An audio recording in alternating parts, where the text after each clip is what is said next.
हे 8 तारखेचं लायन पोर्टलचं आहे ते संपत्ती संतुलन कर्माचे प्रतीक आहे. नवीन ऊर्जेची सुरुवात झाली आहे या लायन गेट ऊर्जेमुळे. आणि त्याचे पण तुम्ही संकल्प लिहू शकता. हे संपूर्ण महत्व जुने विचार सोडून बघा मी हे लिहिलंय लायन पोर्टलचं.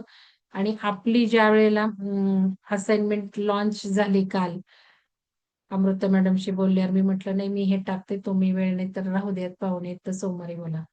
तर ही मी लॉन्च केली त्याला मी लाईन गेटचं काही बघितलं नव्हतं. स्मिता वरांडे मॅडमचं आलं लाईन गेटचं ग्रुपवर, मग मी ते बघितलं. माझ्या मनात होतं खूप आधीपासून, पण अशा गोष्टींना मी जरा कमी महत्व देते. पण मग मी विचार केला, त्यांनी पोस्ट केले काय आहे ऊर्जेचं म्हणणं बघू म्हणून शांत बसले डोळे झाकून. आणि मग म्हटलं बघू तरी काय आहे. तर त्यावेळेला मी आता हे संकल्पासाठी लिहिलं परत एकदा बघून. ते वाचते, ते ऑलरेडी आपण केलेलं आहे. आपण खूप वेगळ्या लेव्हलनी चाललो आहोत. हे बघा, मानवी चेतना जागृत होण्यासाठी आणि अंतर्गत शक्ती वाढवण्यासाठी मदत करणारी ऊर्जा आहे. जुने विचार सोडून नवीन विचारांची सुरुवातीचा काळ आहे हा. म्हणजे या गोष्टी घडवायला ही ऊर्जा चांगली मदत करणार आहे. आणि ध्यान आणि संकल्प लेखन. बघा बरं काय राहिलं यातलं आपलं. वाचलं नव्हतं तरी झालंच होतं. मग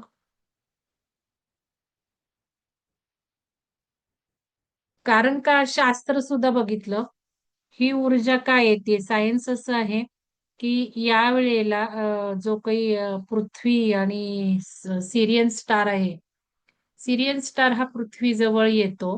हे काल मी वाचलं होतं त्यांनी टाकल्यावर. पण आज मी शास्त्र बघितलं. मला पण आश्चर्य वाटतं ना, मग हे आपण सगळं कसं करतोय? ऑलरेडी न वाचता, न काही करता. मग काय शास्त्र आहे हे सगळं होणार आहे या म्हणजे. तर सिरियन स्टार जो आहे तो पृथ्वीच्या सरळ रेषेत आलेला आहे. आणि पृथ्वीच्या सरळ रेषेत आल्यामुळे ही सायंटिफिक उपयोग म्हणजे ऊर्जा येतात. याच्या संयोगामुळे दिव्य ऊर्जा ब्रह्मांडातून पृथ्वीवर हाय फ्रिक्वेन्सी मध्ये येतात. आणि त्याच ह्याला आपलं हे सगळं होतं. अमृता मॅडमचा कार्यक्रम त्याच ऊर्जेत, हस्तमुद्रेचा कार्यक्रम त्याच ऊर्जेत, अनुजा मॅडमचा कार्यक्रम त्याच ऊर्जेत. काही विधाता आहे, काय गायडिंग ऊर्जा झालं माझं. आता तुम्हाला काय बोलायचं असेल, शंका असेल तर बोला.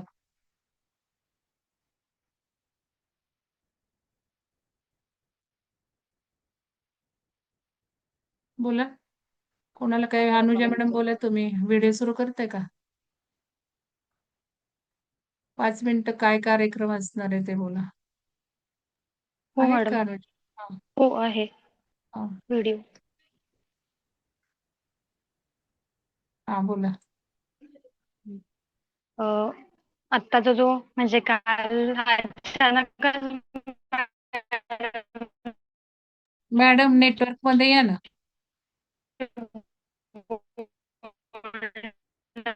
नेटवर्क नाहीये तुमचं, नाही तर मग व्हिडिओ बंद करा. ऐकायला काहीच येत नाही मॅडम. का माझं गेले नेटवर्क, बाकीच्या नेते काय ऐकायला? तो कार्यक्रम नाही मॅडम त्यांचाच प्रॉब्लेम आहे. झाला ते होता. त्यांच्याकडनं प्रॉब्लेम आहे मॅडम. हा हा येतोय आता. मॅडम चेन्नईचा तुम्ही प्रवास व्हिडिओ होता. बंद करा. तर त्याच्यात अनुजा मॅडम. झालंय ते अलीकडं मी नाही नाही हो बंद केला व्हिडिओ. हा बोला आता. ऍक्च्युली जे म्हणजे आपण करणार आहोत ते सगळे असाइनमेंट करणं महत्वाचं आहे, म्हणजे लिहिणं कोणीतरी महत्वाचं आहे. स्क्रीनशॉट त्याच्या घ्या. अगोदर सुलक्षणा मॅडम स्क्रीनशॉट पोस्ट करा. हा बोला मॅडम. हो मॅडम केले. याच्या अगोदर पण मॅडमनी सांगितलं की लिहिण्याची बघा बोटाच्या टोकातून जी स्पंदनं किंवा जी व्हायब्रेशन येतात त्याचा खूप बदल नुसतं वाचून ऐकून सगळं झालं, पण त्याचा काडीचाही म्हणजे काही परिणाम झाला नाही आयुष्यात. मग आपण जे करतोय आता, आपण किती बघा किती ज्ञान घेतोय, किती ऐकतोय, त्याच्यातलं आपण किती लिहितोय आणि किती त्याचं मनन चिंतन करतोय, त्याचा खूप सारा इफेक्ट आपल्या आयुष्यावर होतो नकळतपणे. त्यामुळं जर जे असाइनमेंट आहे किंवा जे लिहायला सांगितलं ना ते आवर्जून लिहा. थोडासाच वेळ लागतो आणि एकदा आपल्या शरीराला सवय लागली ना ती आपोआपच म्हणजे लागते. झोपायच्या अगोदर ती वही आणि पेन शेजारी ठेवायचं, 5 मिनिटं लागतात लिहायला फक्त. जास्त पण फापट पसारा काय आपल्याला एसे म्हणजे निबंध नाही लिहायचा. जे मेन आहे, जे आजच्या दिवसाचा सार आहे किंवा काय करायचं आहे आणि त्याच्यावर कंटिन्यू मनन चिंतन असेल ना तर आपोआप लिखाण होत जाईल.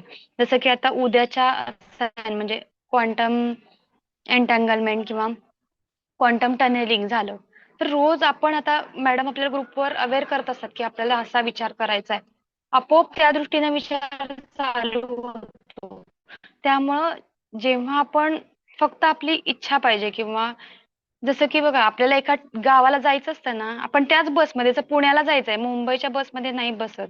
तसं आपल्याला पुण्याला जायचंय तर पुण्याच्याच बसमध्ये बसतो, त्या दिशेने प्रवास करतो. सेम तसंच आपल्या या आध्यात्मिक, आत्मिक उन्नतीसाठी तसंच काम होत असतं. आपल्याला जे हवंय ते आपल्याला माहिती पाहिजे. पहिल्यांदा त्यासाठी तो सोपा प्रश्न आहे, की आपलं ध्येय काय आहे? काय? काही भौतिक असू शकतात, पण आपल्याला आता माहीत झालंय आपलं आत्मिक आणि आध्यात्मिक आपल्याला काय साधायचं आहे. त्या दृष्टीनं खूप महत्त्वाचं लिखाण आपल्याकडनं होणार आहे. तर जास्तीत जास्त उद्याच्या कार्यक्रमात बघा सहभागी व्हा आणि ठीक आहे, काय होईल पहिल्यांदा चुकेल तसं पण मॅडम आपल्याला म्हणजे आपण चुका करतोय आणि मॅडम सुधारतायत. ते आपल्याला गाईड करतायत एका माध्यमातून. तर त्याचं वाईट वाटून घेऊ नका, की मॅडम अशा बोलल्या आणि ते पहिली गोष्ट त्यांना ना शरीर लेव्हलवर बघायचं सोडून द्या. जेवढं तुम्ही शरीर लेव्हलवर बघाल ना, तेवढं मग ते आपण पुन्हा ते खालच्याच लेव्हलला जाऊ. मग असूया, राग ते तसं येईल, की असंच मलाच म्हणल्या आणि दुसऱ्यांना नाही म्हणल्या. तर ते पहिला तिथून बाहेर पडायचं आहे. हे पहिली मेन पायरी आहे, की त्यांनी आपल्याला बोललं किंवा कुणी आपल्याला काही बोललं, तर ते आपल्या उन्नतीसाठी आहे किंवा ते आपलं लर्निंग आहे. बस त्या व्यतिरिक्त काही विचार करून सोडून द्यायचा आणि पुढे जायचं आहे. तरच आपली प्रगती होणार आहे. नाहीतर आपण तेच एक गोष्ट धरून बसलो, की मलाच का आणि माझंच का, तर काहीच होणार नाही.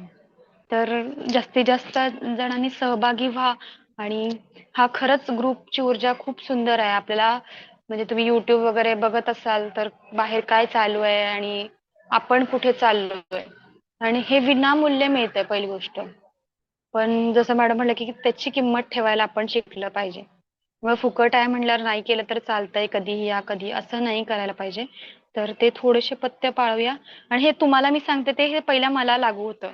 बघा जसं मॅडम आपल्याला पहिल्यांदा सांगण्या अगोदर त्या स्वतः सगळं करून बघतात.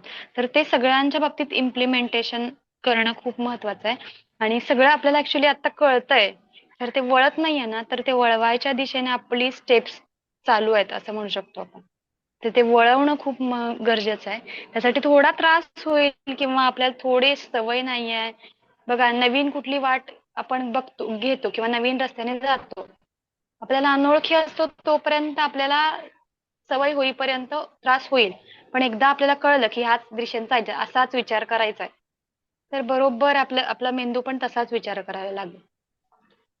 तर धन्यवाद मॅडम. आणि संकल्प धन्यवाद. लिहिलेत असतील.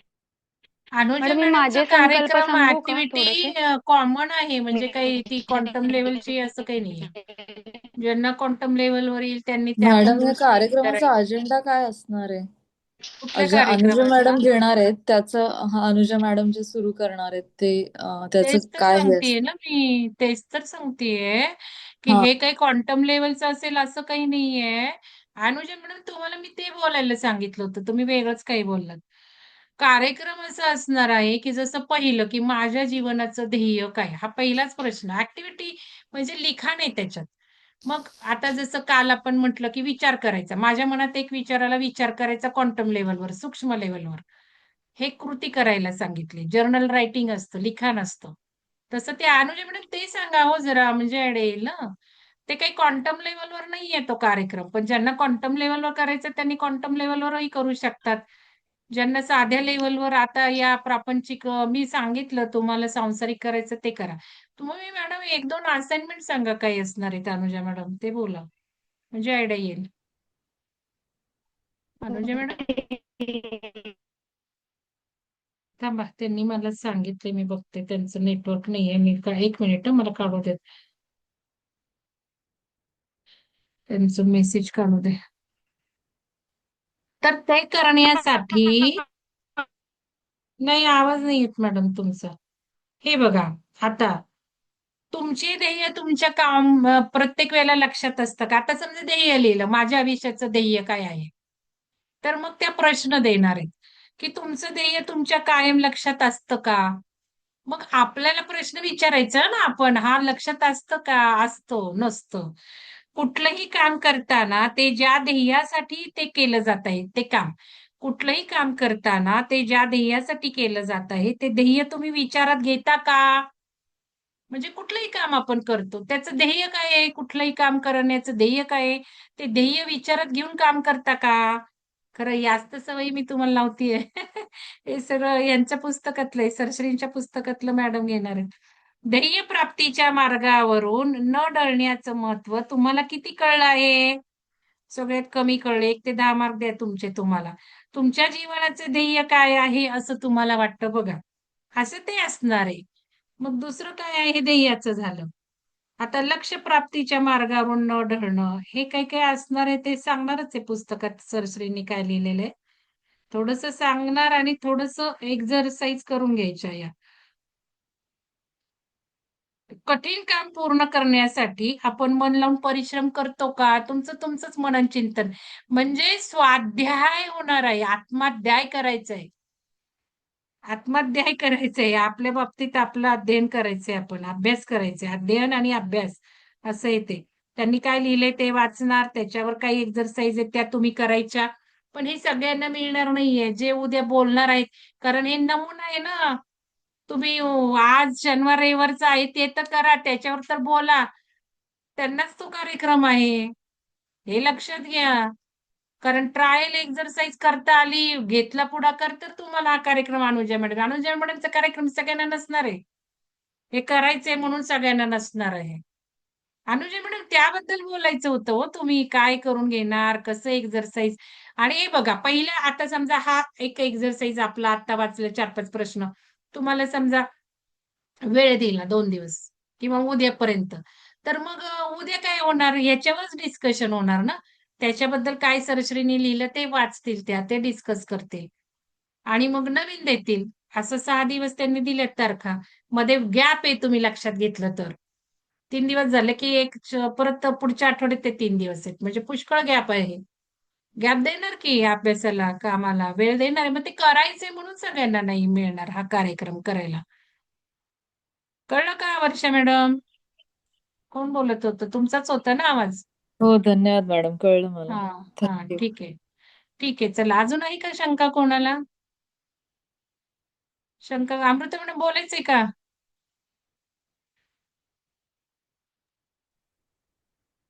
एखादा टास्क सांगितला. हां, बोला. जसं एक सोपं सांगते, जसं की आता मॅडमनी हे लिहिलं, संकल्प लिहिलाय, की त्यांना त्यांची जुनी विचार पद्धती किंवा जुना जसं की साधं घेऊया. जसं की मी घरी आहे ना, घरी असते तेव्हा केस नीट विंचरत नाही. आता मला ही एक माझी सवय बदलायची आहे, असं मी संकल्पात लिहिलंय. तर त्याच्यासाठी असाइनमेंट काय असेल, की पहिल्यांदा जे मी ठरवलं, की मला रोज म्हणजे तयार होऊन किंवा व्यवस्थितच घरी राहायचं आहे. तर हा नवीन दृष्टिकोन मला का स्वीकारायचा आहे किंवा हे का करायचं आहे? त्याच्यासाठी मी एक लिहीन. त्याच्यानंतर हे असं केल्यानंतर आपण स्वतःचं सूक्ष्म निरीक्षण आपण करतो की नाही? हो किंवा नाही? येस ओर नो या फक्त फॉर्मॅटमध्ये प्रश्न असतील बऱ्यापैकी. जास्त काही असं निबंध लिहिल्यासारखं नाही. पण ते येस असेल तर का आणि नाही असेल तर का नाही? ते विचार पण महत्वाचे आहेत. आपल्याला उत्तर तयार पाहिजे. हां. साधं जसं की साधं आहे, काय एकदम आता मी हायर ही गोष्ट लेव्हलवरचं घेतलीये नाहीये. किंवा मला हां, साध्या गोष्टी साधं म्हणजे साधा एक कुठला विचार घ्यायचा. जसं की आता अ, जसं मॅडमनी सांगितलं, की हा विचार मला करायचा आहे. मग करायचा आहे का? हो किंवा नाही? तुम्हाला आतून काय उत्तर येतंय? दरवेळी असं नाही, की मॅडम म्हटल्या म्हणून क्वांटम टनेलिंग व्हायलाच पाहिजे. तुम्हाला आतून वाटायला पाहिजे ना तसं, की क्वांटम अजून माझं सांसारिकच गोष्टी पूर्ण झालेल्या नाहीयेत, तर मी क्वांटम टनेलिंगपर्यंत खूप दूरची गोष्ट आहे. त्यामुळे असं काही नाही. असं जसं की आता माझं ध्येय काय आहे? मला गाडी पाहिजे. संपला विषय. हे माझं साधं ध्येय आहे भौतिक आयुष्यातलं. प्रत्येकाचंच काय क्वांटम टनेलिंग व्हायला पाहिजे आणि क्वांटम जंप घ्यायला पाहिजे असं काही नाहीये. त्यामुळे तुमच्या लेव्हलला जे तुमचं ध्येय आहे ते लिहायचं आहे. हा पहिला प्रश्न. ते ध्येय का आहे? त्यानंतर दररोज त्या ध्येयाबद्दल आपण किती जागरूक आहे? बरं गाडी पाहिजे त्यासाठी मी किती जागरूक आहे? गाडी घेण्यासाठी किंवा मिळवण्यासाठी मी काय प्रयत्न करते? का हातावर हात घालून बसलीये आणि म्हणते की बाबा 10 लाखाची गाडी पाहिजे.